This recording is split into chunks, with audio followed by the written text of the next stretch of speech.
Hello, everyone, and welcome to the Week I Review. My name is Alec Kubas-meyer, and today I want to talk about a movie, Anna and the Apocalypse. Now, back in August, the New York Times ran a story about a film called After a Director Dies, Friends Finish His Life's Work, a zombie musical. The circumstances surrounding this are really quite sad, but the fact that the late Ryan McHenry was able to have his work finished, and finished this well, is something kind of inspiring. I recommend the read. So yes, Anna and the Apocalypse is a musical, a Christmas musical in the Broadway or West End sense of the term. Imagine Shaun of the Dead but starring high school theater kids, and you're about 80% of the way there. This is a British movie about a zombie outbreak wherein a bunch of teenagers burst into song when the narrative feels it's appropriate. See this clip, which lacks zombies, but will give you a pretty good sense. 'Cause no one ever tells you when you're young.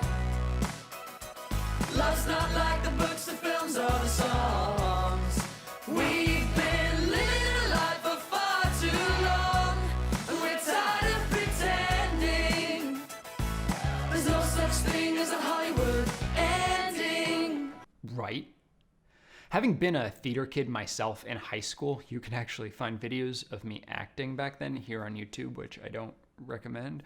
I have a particular affinity for this type of thing, and in general, I love me a good musical. And on that level alone, Anna and the Apocalypse is a success. The songs are catchy as hell, so much so that I went home and immediately queued them up on Spotify and was already singing along with No Such Thing as a Hollywood End. But the music isn't just catchy. It's narratively necessary, pushing along the story and allowing the characters to really express themselves in a way that your average archetype typically cannot. There is only one song of 12 that doesn't work. It's called Human Voice, and it's a pretty good song taken on its own. Unfortunately, it has absolutely nothing to do with the scene in which it's placed, or even, to be honest, the movie itself. Being a screed against the digitization of modern communication, it doesn't really work to have a bunch of people singing about wanting to hear an actual human voice when they're literally in a room with other people, all while having phones that no longer have service.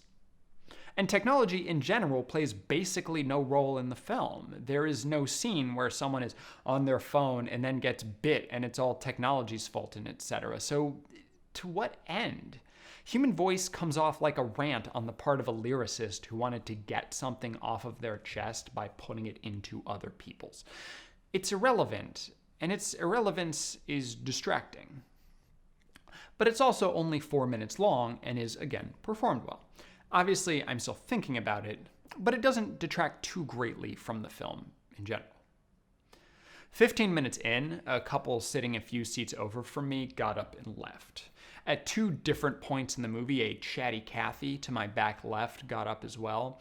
Her companion certainly seemed to enjoy it though, laughing almost as often/hard as I did. I can only assume that this was a failing on all of their part to understand what they were in for, and also a general inability to enjoy things that are good on their own merits.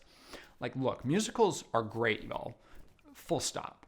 And this is the best movie musical since I don't know when. I'm curious about how it would work on a stage. I think it definitely could be adapted, the kind of thing that would play off, or maybe off Broadway. It's already inspired a book, the first chapter of which is available online, and I'm seriously considering checking out the rest. If this were 2012, I think Anna and the Apocalypse would be my favorite movie of all time. The fact that it isn't now actually makes me feel old. Happy birthday, Grandpa. I say 2012 specifically because that's the year that Joseph Kahn's Detention hit theaters for precisely 1 week, presumably to capitalize on the lead performance by Josh Hutcherson coinciding with his ascent to the cultural consciousness with the Hunger Games. I saw it at a press screening on a whim because I had to be in the area for an unrelated thing, and I was blown the heck away. a time-traveling sci-fi slash slasher slash romantic comedy slash coming-of-age drama from the guy who made basically every good music video ever and would go on to make Taylor Swift's videos worthy of sensation. I saw it only a couple years out of high school, and it felt so true to the emotions of my experience, even if I couldn't relate to any of the specifics. It has been my favorite movie ever since, and each of the 10 or so watches has just solidified that fact. Since then, movies like Girl, Asleep, and The Edge of 17 have threatened its place, but not really any movies that aren't coming-of-age tales about teenagers. I relate to them in a way I try not to dwell on. Or at least I did. I felt the seeds of change a little earlier this year, actually, while watching 8th Grade. I loved that movie, 4 stars at least, but I found myself on Kayla's father's side rather than Kayla's.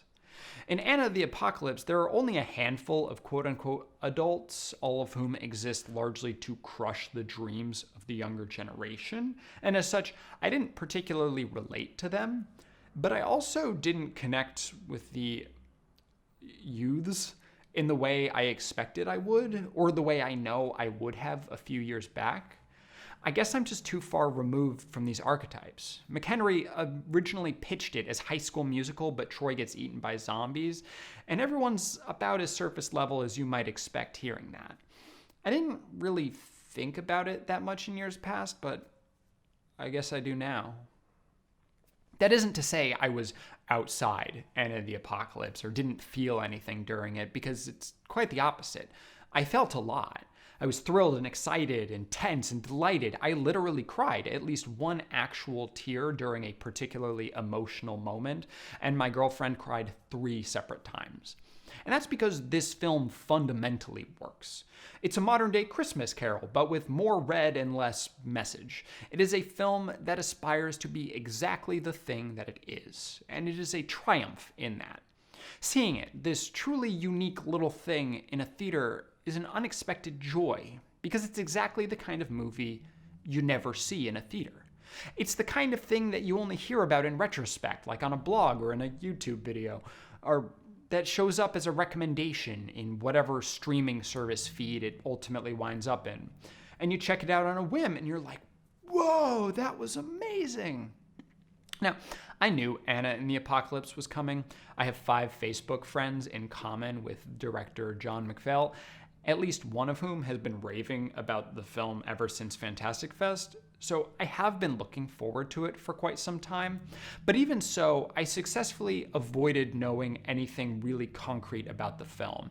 I avoided trailers and spoilers, and am glad to have done so because it still felt like I was making a discovery. And that I got to do so on the big screen made it feel even more special. But I look forward to seeing it on a small screen too. As soon as it hits Blu-ray, I will be adding Anna and the Apocalypse to my collection and an annual viewing to my Christmas tradition. 8.3 out of 10. Thank you so much for watching. If you enjoyed this video, that is great. If not, I'm sorry. Anna and the Apocalypse is still in select theaters. If it is near you, I really, really recommend going to see it. I hope to see you next week.